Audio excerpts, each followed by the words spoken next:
Hello, Rob Lambert here with Asset Protection Training. Today we're taking the second segment of the nuts and bolts training.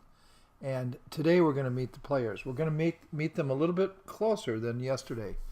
I'm going to start with a simple overview of the same material I gave you last night. And I hope you were able to read the book I gave you. If you didn't read chapters 1 and 3, you should stop this video right now. Go take the 30 minutes it takes to read it and then come back.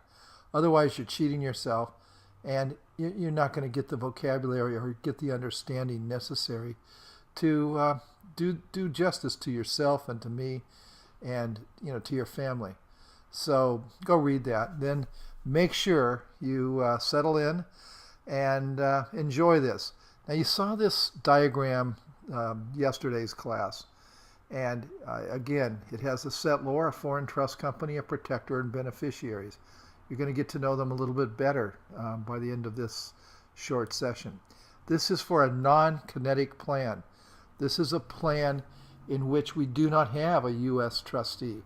This is a plan where the typical settlor / U.S. trustee, they're usually the same person, is not kept in control. This is a much safer and much more traditional way to do asset protection planning. And if you decide that you want to do asset protection planning yourself, this is the type of planning you should do. And I'll explain why later on. But the fundamental reason is that there's a lot less that can go wrong with the type of trust I'm about to show you.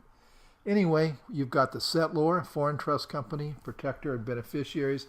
Let's go meet them in greater detail. This is a typical asset protection trust.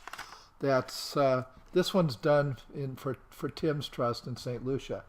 It's a good trust company. It's a great trust company. In fact, it's run by Nicholas John. He's got several law degrees. He's trained in London like everybody in these little countries, and he's somebody I've dealt with for 20 years. I give him a lot of work. And I just pulled one of his trust agreements out to use it as an example. And this would be where you would start if you were doing a typical non-kinetic asset protection trust, which is what you should do if you need asset protection for yourself. All decent trusts have good tables of content.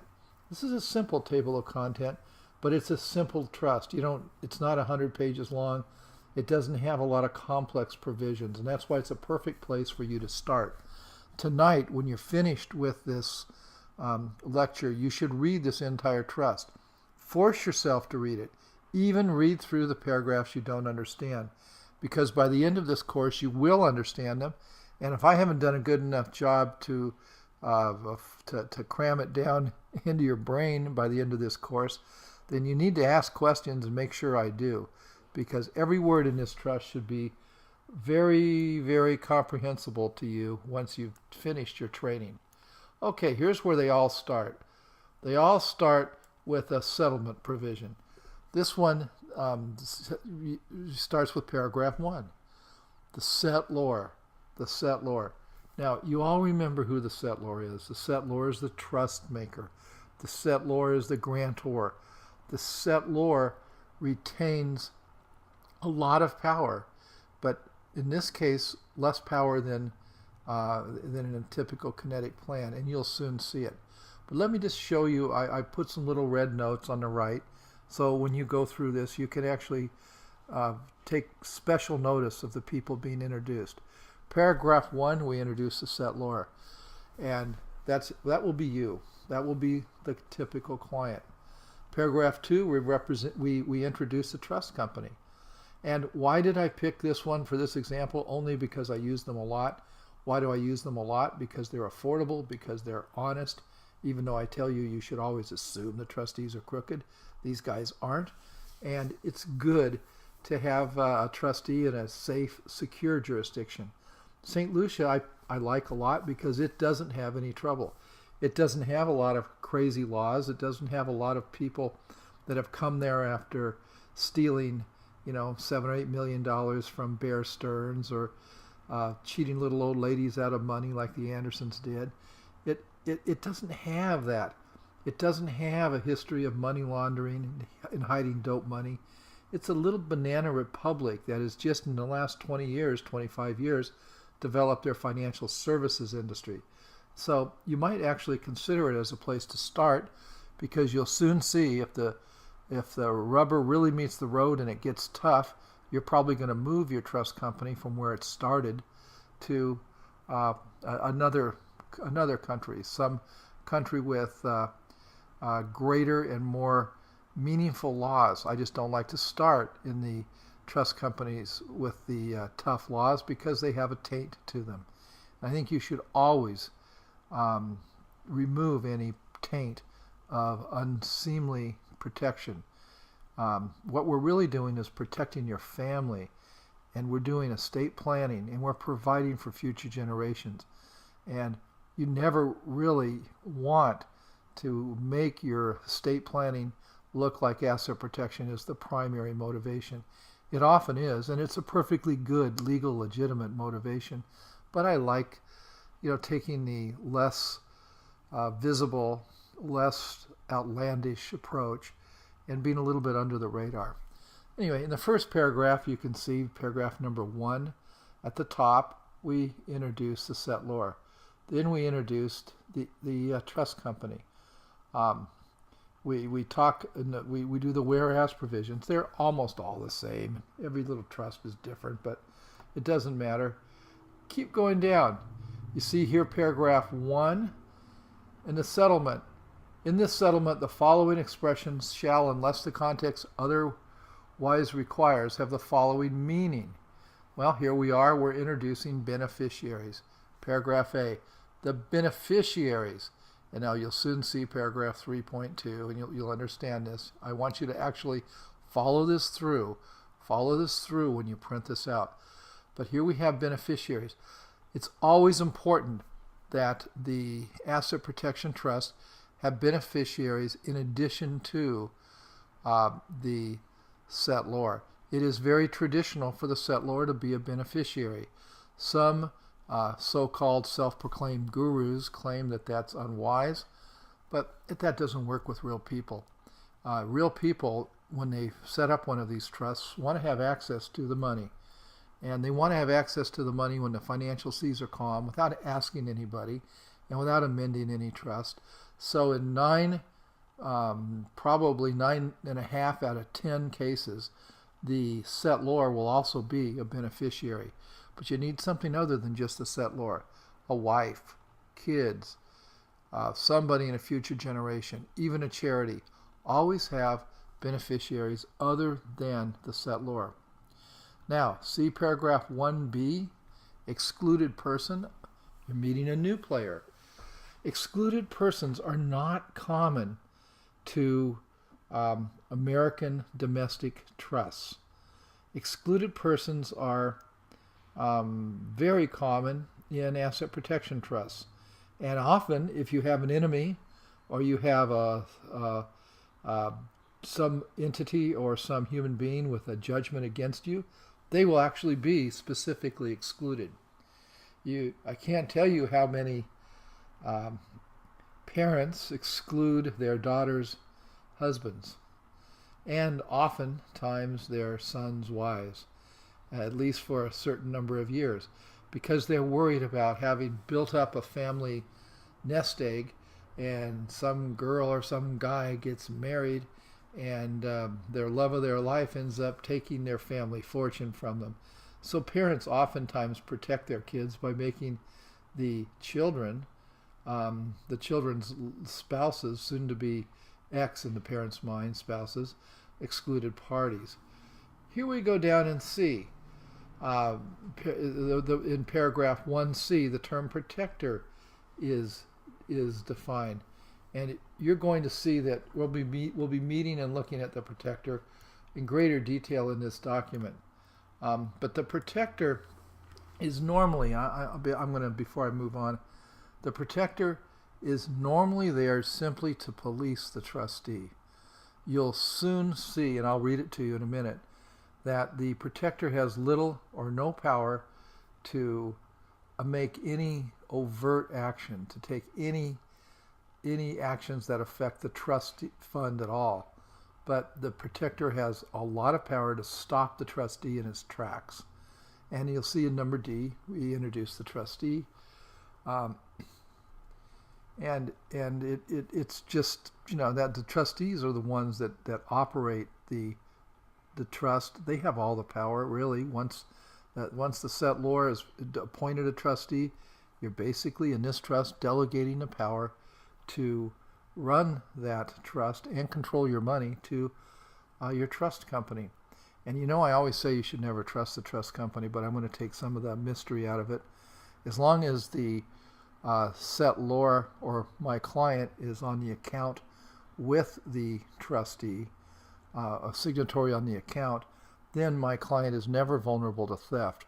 So I don't really have any problem with this type of trust, as long as when the trust is set up and when the banking accounts are set up, it requires the okay of the client, settlor, to make a withdrawal. And that can be a simple agreement with the bank that the bank is going to verify major withdrawals. You can even say above a certain amount. That's a very common provision, very common way to keep people safe. Although most people don't do it, and I don't know why. They just don't worry about the protection of their clients. They assume that the trust company has been in business for a long time, has got to be safe. I just won't make that assumption. Now here's another concept. See paragraph E. Let me move this a little bit to get it more centered. Here we have the trust fund. This is the stuff that's put into the trust. The trust fund normally requires that the assets that become part of the trust fund are actually accepted by the trustee. Every trust is different. But the trust fund is what the trust company has, what the trust is funded with. And we have another concept. You notice my little boy is just here helping you. I have a kitty that's helping. This trust uses the concept of vesting day. And it's really a provision designed to make the trust last for 120 years, like a dynasty trust. And the reason I'm pointing this out is there's a concept called the rule against perpetuities. It's an old English concept, and you're going to see it in tons and tons of trusts. They'll usually say that the trust can only last for a life in being plus 21 years. And they usually will define the royal family in England as the family that has 100. My kitties are fighting. Okay, sorry. In paragraph F, you see the concept of vesting day. This is important for two reasons. This is normally called the trust period. And trust period is a big deal in many parts of the world because trusts are traditionally limited by something called the rule against perpetuities. And you're going to see, the reason I'm taking some time on this is in almost every trust you will see some provision making reference to the royal family in England. And it'll talk about all the members of the royal family, and it'll say that under any circumstance, this trust is going to last for at least a life in being plus 21 years. And they measure the life in being by the royal family in England. It's just traditionally done that way. Basically, it means you get, if the youngest person in the royal family lives to be 90, you can go 90 plus 21 years. Your trust is good for 110 years. Many states and many countries now provide that trusts can be of much longer, in some places unlimited duration. But you'll almost always see a concept such as vesting day or the rule against perpetuities. You'll also normally see a provision that allows the trust to be shortened under certain circumstances after the passage of a number of years. That's not part of this trust. It's not necessary in this trust. This trust is a simple, wonderful, understandable, lovely agreement. So anyway, that's That's the concept of vesting day or trust period. Now, go down to the bottom, paragraph 2, governing law and power to change it. This is a Cuba clause.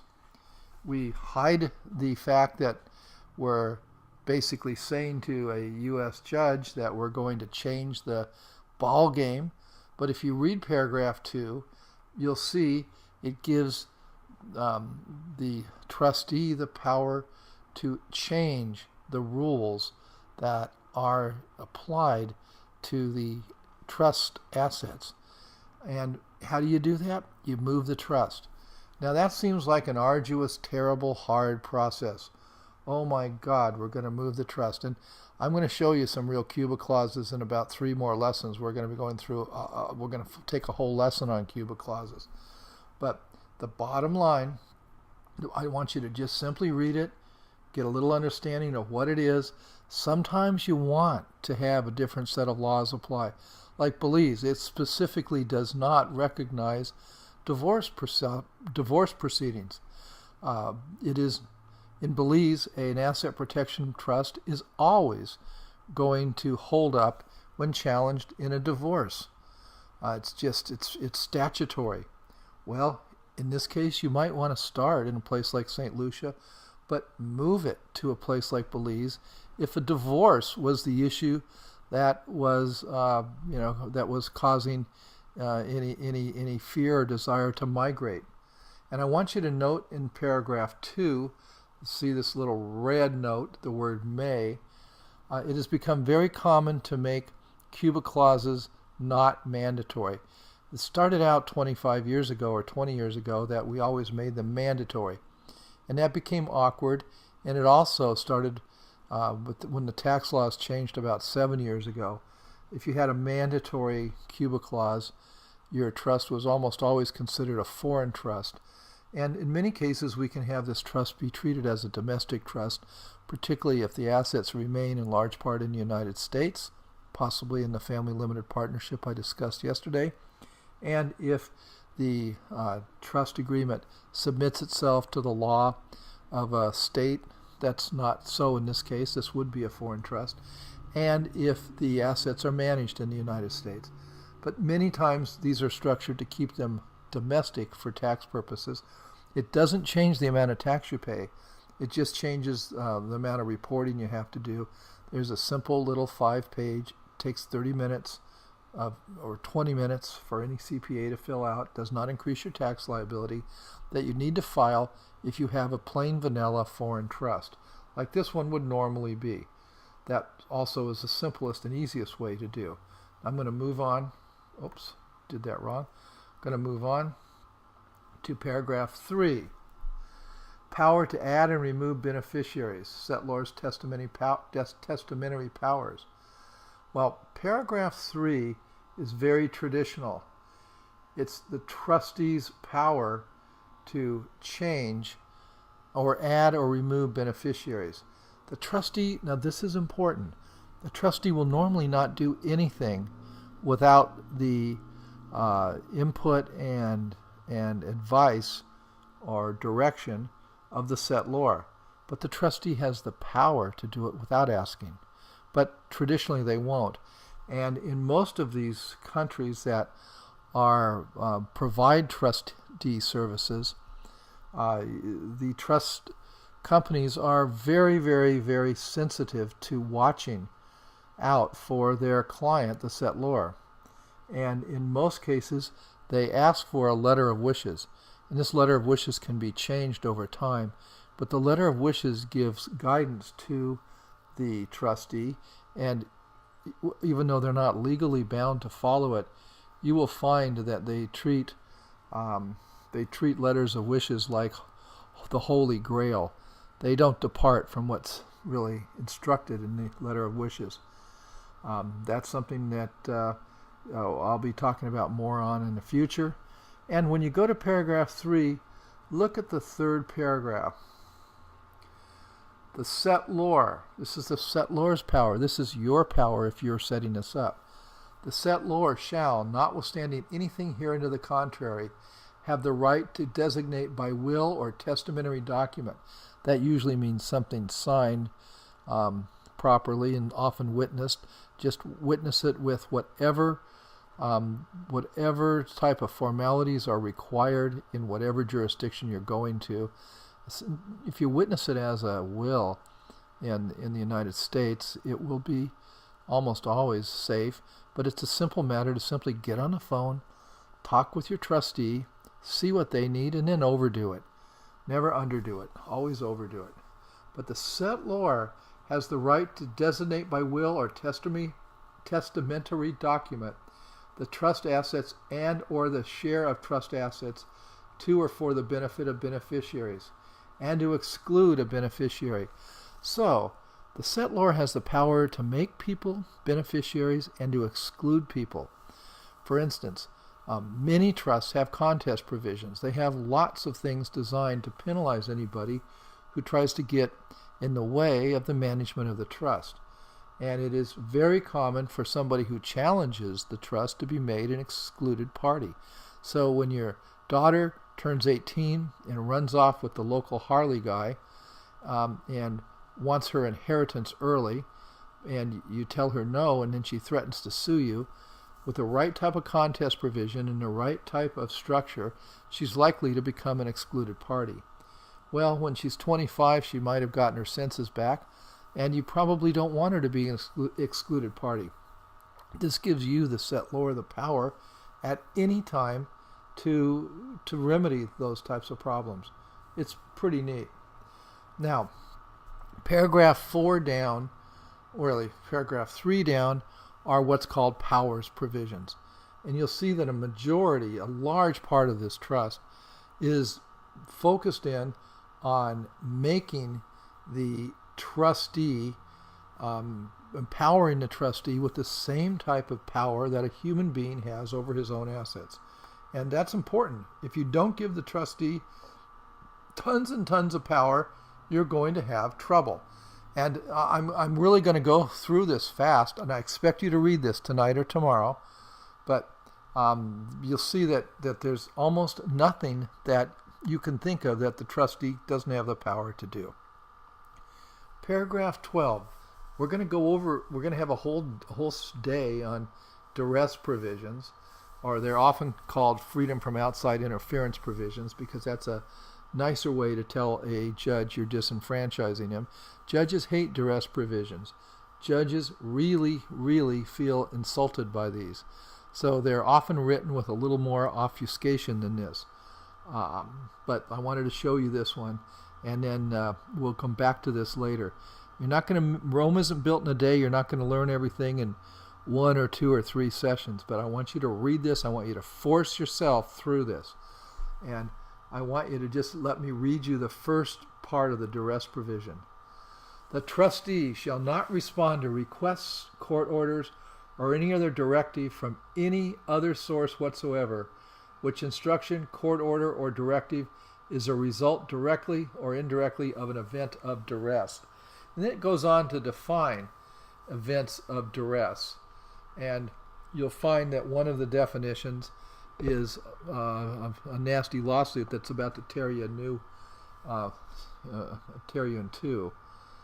So you'll love that. Now we're still on powers provisions. You note we're on page 9 of the trust, and we're talking about paragraph 14, trustee's power to invest. I'm just going to keep flipping through. I'm flipping through powers provisions. You'll see powers. Most of these powers, or many of these powers, require the written consent of the protector. And if they don't, you oftentimes will put that in. Many clients, most of my clients in fact, are control freaks. They have made their money. They have been screwed and tattooed 50 times before they decide to go spend money to protect themselves. And they simply say, I don't want to be screwed and tattooed again. I'm not going to trust the trustee, and I'm not going to trust anybody, so I want my protector, who's oftentimes in my trusts, I let the protector be the client settlor in some cases. You make it so that the client settlor functioning as a protector has the power to block most actions by the trustee. Now, it would be considered bad form to make a client the protector. And it's only, you can only do it if you have a sincere understanding of what's going on and you're smart enough to know when and if you need to get out of that provision. That's what happens with a kinetic plan. This is not a kinetic plan. This is set up as if you're in what's called red alert status on day one. This trust will hold up, or should hold up, under almost any circumstances, as long as when it was funded, it was not funded with a fraudulent conveyance. Remember one of my earlier videos when I talked about the rules, and I said a trust is a new baby. And if you give the new baby some money, that new baby gets to keep that money, and that new baby is not responsible for your debts. But the only way to extract that money from your new baby is to claim that the act of giving that money to the new baby was a fraudulent conveyance. That's why this type of trust is best done when the financial seas are calm. If the financial seas are calm, you can be almost, you can really be comfortable that your transfers are going to hold up. What you don't want to do is just blithely shut your eyes and engage in a fraudulent conveyance and hope that they hold up. That's what gets everybody who does asset protection incorrectly in trouble. You should never ever do that. We'll talk about that in great detail and where the lines are. But again, this is a great trust for just pulling out, reading. This trust will take care of 90% of you just the way it is without almost any changes. It's not perfect, but it's damn good. Oh, here we go. This is another concept. See paragraph 18? This is the trustees dealing with third parties. You'll notice in all trusts, and it gets much more aggressive than this trust, the trustees are protected. They're usually indemnified. They're usually held harmless if something bad happens. This really freaks people out. But the bottom line is you'll never get a trustee, an institutional trustee, without those provisions. It's absolutely common in the rest of the world. And you also need to remember that even though Rob Lambert, holds his head up high and says don't trust trustees, the people who are trustees are normally the leaders of their community. They're usually been there for a number of generations. The trust companies have been there for many, many years, and they're usually the pillars of their community. So they get kind of irritated with me when I say don't trust them, and I still say don't trust them. And you'll note that some of them will be speaking to us at this site. There's several that have asked if they can do videos introducing their countries. Well, they know that I assume they're crooks, but you know what? You better make sure when you choose them that you really think they're not. So always check references, and just don't be upset when you see provisions where the trust is required to indemnify, defend, and not even go after the trustees for simple negligence. Usually the only times you can go after the trustees is if they really engage in reckless behavior. So paragraph 18, 19, 20, 21, 22, 23, 24, 25, these are, and even 26 and 27, are all provisions designed to make the institutional trustee relax and be willing to take your assignment. Because after all, you're asking him to take on a very substantial fiduciary responsibility without too much compensation. At least the trust companies I'm going to refer you to. If you want a fancy trust company, there are Cox and Wilkerson in Bermuda, Coots and Company, that's Queen Elizabeth's trust company. They're a huge, great trust company, but they're going to charge you a percent of your assets under management and tens of thousands of dollars in fees. And most of my clients don't want to trust somebody else to manage their money. So, I guess I deal with different types of peoples. Now, paragraph 29. This is great. This is the protector's powers. I want you to all read this specifically. I want you to all read this tonight before the next class. But look, the protector can basically say no to anything. The protector can get out of anything. He can leave. He can be reimbursed. He's not liable for anything. The protector's protected almost like the trustee. Paragraph 30, no benefit for excluded parties. It's a new concept. But don't you like the fact that if you put Joe Blow, the guy who's been suing you every time you get two nickels to rub together, as an excluded party, that he's going to be SOL when he tries to go to St. Lucia or Belize or some place to go after your money. And by the way, once he goes there, he'll soon become dismayed because he will quickly find out that your money isn't in those jurisdictions. One of my rules, and you all, I hope, took my little course on rules. One of my rules is your money should not be in the same country where your trustee resides. This is basically the end of the trust. You're seeing it. You've got the schedule where you have the trust fund. You put the assets there, what you're putting into it. And the second schedule, the beneficiaries, which you can change at any time. That is a simple, plain vanilla, generic, non-kinetic asset protection plan, asset protection trust. This thing is powerful enough to stop the largest creditors in their track. It's all of 21 pages long. Yeah, it's a little crude. Yes, it's a little simple, but it does the trick. And you know what? A human being can understand it. It's written in English. So this is a good one for you to start with. Please read it tonight and get a good understanding. Next lesson is on common provisions, and I look forward to that. In the meanwhile, do your homework. Make sure you've read the book, and make sure you've read this trust agreement before our next lesson. Thank you very much. Bye-bye.